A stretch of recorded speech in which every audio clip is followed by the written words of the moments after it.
for work, it's kind of time consuming to do all of your morning routine. So it really helps to have some invisible hands helping you get ready. In today's video, we're going to see how we can create this effect with some masking and other effects. Let's see what type of videos we need, and then we can get into Filmora 11 and put it all together.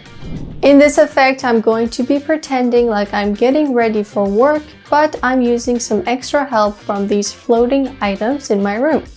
So to create this floating effect, we're going to need a mirror. I'm going to be standing in front of the mirror, pretend like I'm getting ready. The only thing that's going to show up in the video is the stick that is holding that item. Bring in that item and then place it on wherever it needs to go. During this whole time, try to be stable and not look at the stick that is coming in from the frame. For example, I have this toothbrush, but the end over here is pretty sharp. This is pretty easy to mask out since I just need a single line. But if I had another item where it has a complicated end, it will be way harder for me to remove it. So try to choose items that have a sharp end and not rounded ones or any other shape that is just not easy to take out. Once we chose the right item, filmed our 2 shots, we can now go into Filmora 11 and see how we put it all together. Place your empty shot on the bottom track and your acting shot on the top. Before we get started into masking out the tools, we're actually going to mask out the sides of the mirror.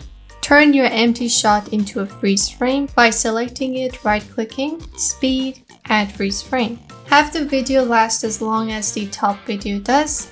And now we can go ahead and mask out the sides of this mirror. Go to mask and put this double line mask right on top. So once we turn off the bottom track, we should only have our reflection. Do this for the other half, and then we can go ahead and export this video.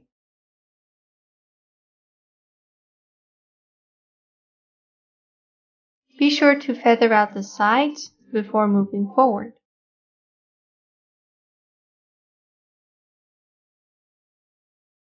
We're doing this because we do not want the actual tool to show up on this side, and that way it will be easier for us to take out the stick that we see right here. Now export the video and then bring it into a new project.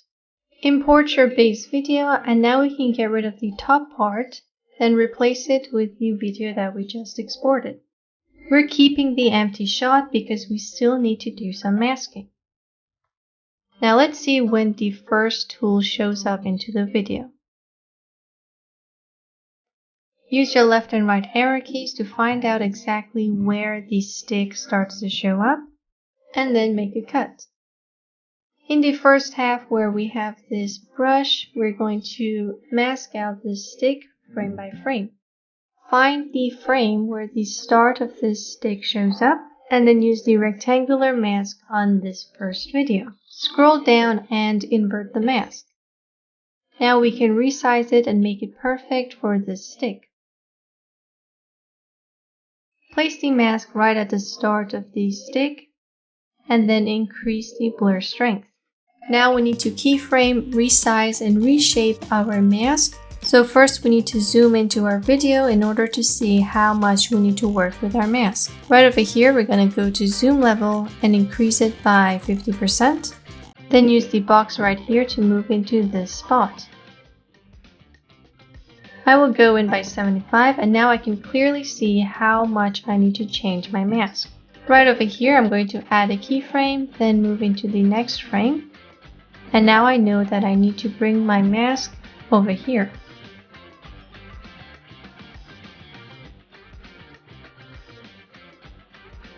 You can also use your left and right arrow keys to move this mask in the right position.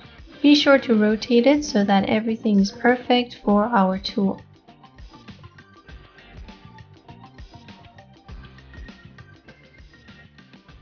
Now keep doing this until you've reached the end of your video. Once you're finished, we can now zoom out from our preview panel and then just cut the rest of our video. If you notice that there is a difference between the background footage and your acting footage, you can simply click on that background footage and use your left and right arrow keys to move it into place. So now we have these floating tools just flying around and helping us prepare for our day. We're going to export this video once again and then bring it back into the project. Bring in the mask video and we can get rid of the top track. Instead, bring in the video that you just exported. On top, we're going to bring in our base video. And then we're going to double click, go to mask, and use the double line mask once again to mask out our reflection. This time we want to make sure that we use quite a lot of blur strength and then invert the mask. Make a cut in the first frame and then we're going to adjust the mask in the first half. Hit OK, and now we don't have the problem of this area. Select your empty shot, Ctrl C, and then hit Ctrl V. Bring the empty shot right above your tracks, and because it's a freeze frame, we don't really need to worry about the way it looks. Double click on your empty shot, go to mask, and use a rectangle. Increase the blur strength for this rectangle, and we're basically going to animate the position on this area, so that we do not have that shadow that's being casted. So bring in the mask, create keyframes on the areas where the tool is being used. So add a keyframe here, and just follow the keyframe. We're going to do the same thing in the second half. Double click, make a keyframe, reposition the mask, and now place it on that shadow that was casted by our brush. Add a keyframe and then follow the movement, and that way we won't be getting any shadows in this area.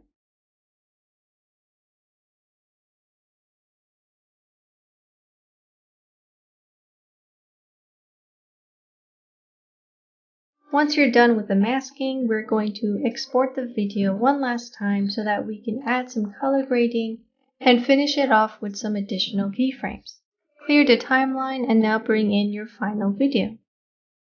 Bring it onto your timeline and now it's time to add a handheld effect to this video. Double click, go to animation and create random keyframes where you're either scaling in, changing the position, and rotating.